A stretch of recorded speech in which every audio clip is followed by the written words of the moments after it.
Oke, kemarin nih dalam pembahasan kebenaran Pulau Wano Kuni sebagai bagian dari kerajaan besar dan bagian dari kisah 800 tahun masa lalu itu, ternyata semuanya itu saling memiliki keterikatan. Sudah bukan rahasia umum memang jika Wano Kuni itu menjadi saksi bangkitnya buaya iblis Hito-Hitonomi dan menjadi genderang perang yang bebaskan Wano Kuni itu dari cengkraman Kaido. Dan ini pula yang membuat kita semakin penasaran tentang Wano Kuni itu guys. Karena kenapa? Sosok seperti Green Bull dan Sang itu juga mengunjunginya. Mungkin akan ada nama-nama lain seperti Buggy, Dracul Miho, atau bahkan Sea Crocodile. Nah, lebih dari itu yang membuat orang begitu penasaran lagi tentang Wano adalah karena satu fakta yang belum terungkap pasti nih, Ancient Weapon Pluton dan rahasia di balik tembok besar yang mengelilinginya itu. Namun kemarin kita sempat menyinggung sedikit di akhir bahwa ada sebuah alat dan juga makhluk besarlah yang mampu merobohkan tembok baja itu. Dan dia sudah kita kenal sejak lama. Dan konon ini peliharaannya dari Joy Boy atau raja dari kerajaan itu kuno tersebut.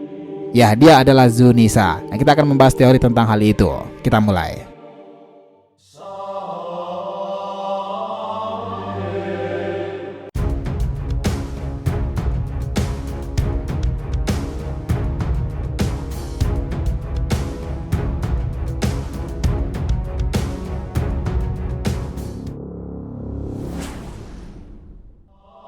Hai guys, welcome back to the RTV channel. Nah, kali ini kita akan membahas mengenai mega teori jika Zunisa adalah alat untuk menghancurkan tembok pembatas Wano Kuni itu dan untuk memunculkan Ancient Weapon Pluton.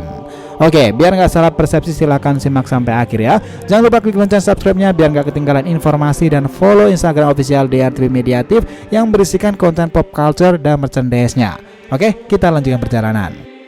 Nah, sebelum berspekulasi lebih jauh nih tentang bagaimana Zunisa akan menghancurkan tembok pembatas itu, kita mulai beragam teori tentang Zunisa ini sendiri yang kemungkinan memang benar dia adalah kunci untuk pembatasan pembuka dari Wano Kuni itu.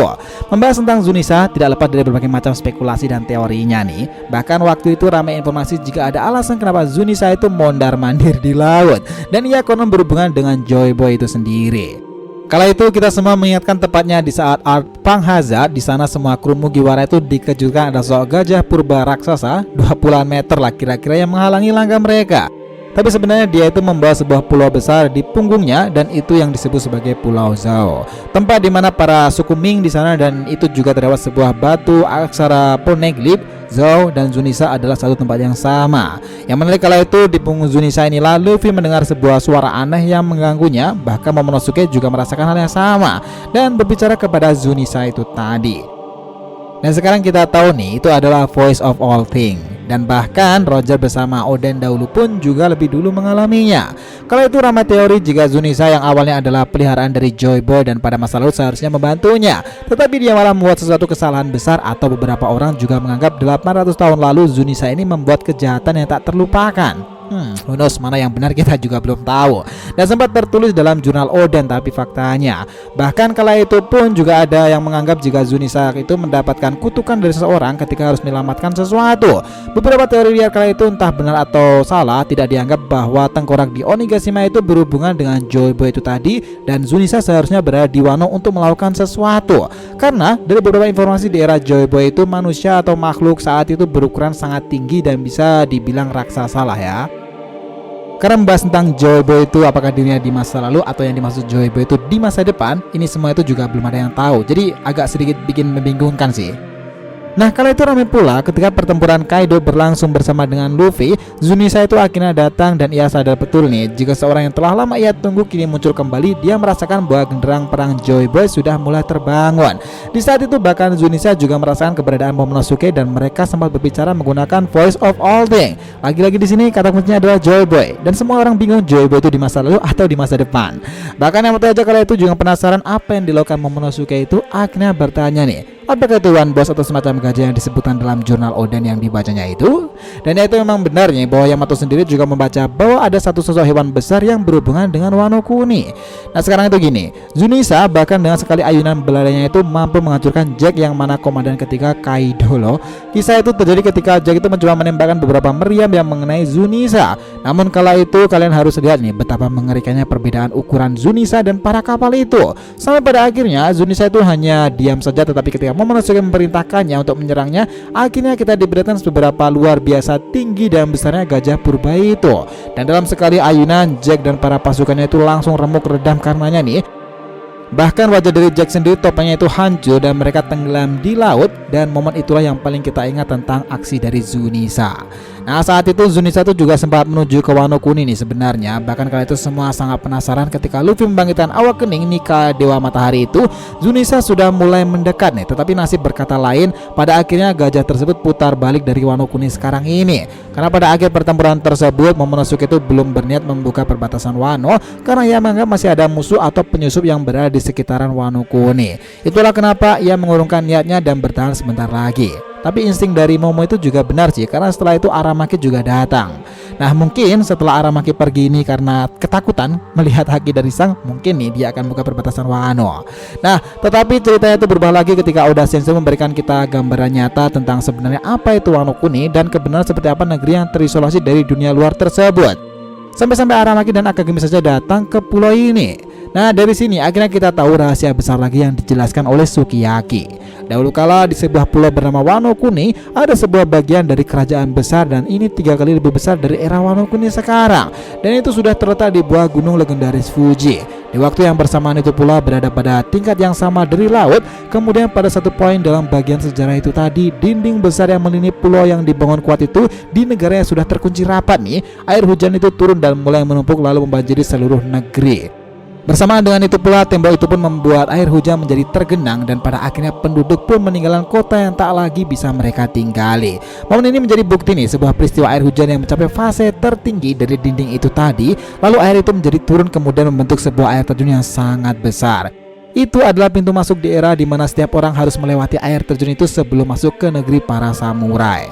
Dari sini semua orang akhirnya memutuskan untuk meninggalkan Wano Kuni asli dan memulai membangun negeri baru di sekitaran lereng di sisi gunung super mega Fuji, yang mana pada akhirnya sekarang itu disebut sebagai Wano Kuni modern.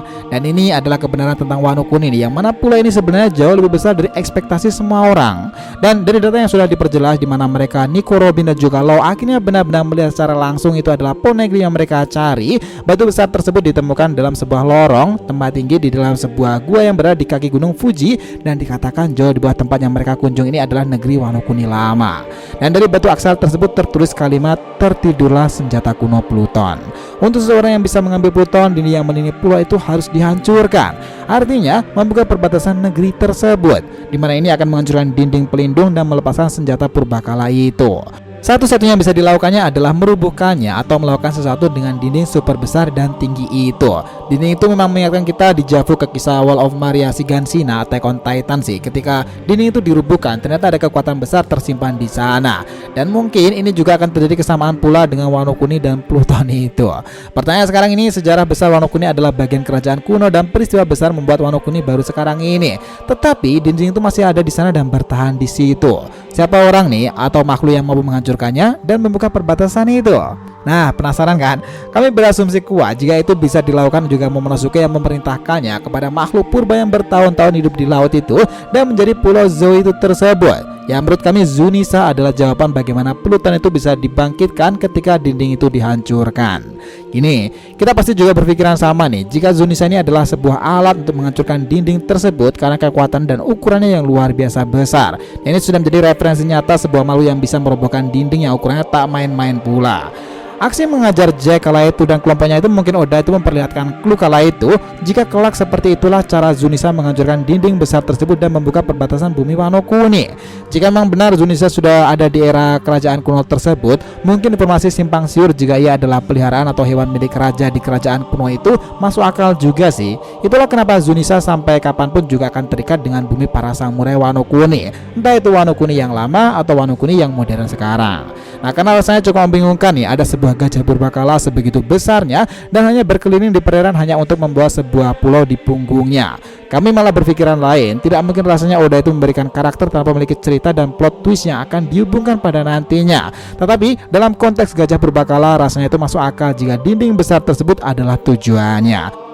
Dan karena itu juga merasakan getaran Joy Boy yang telah bangkit itu, mungkin seseorang dari masa lalu mewariskan perintah kepada Zunisa untuk membersamai dan membantu Joy Boy dalam membuka perbatasan salah satu bagian dari kerajaan kuno Wano Kuni untuk membangkitkan senjata purbakala raksasa yang tertulis di batu aksara poneglyph itu, Ancient Weapon Pluton. Nah, gimana menurut pendapat kalian? Apakah ini masuk akal? So, apakah kalian juga berpikiran yang sama tentang semua hal ini? Jika Zunisa itu memang pada waktunya nanti akan diperintahkan mungkin Momonosuke untuk menghancurkan tembok besar itu tadi dan membuka perbatasan lalu memunculkan Pluton. Who knows? Jangan lupa kasih saran di kolom komentar dan subscribe channel ini. Semoga cerita itu memberikan informasi dalam tiap pembahasan animenya. Thank you telah menonton TDR TV and we'll be come back.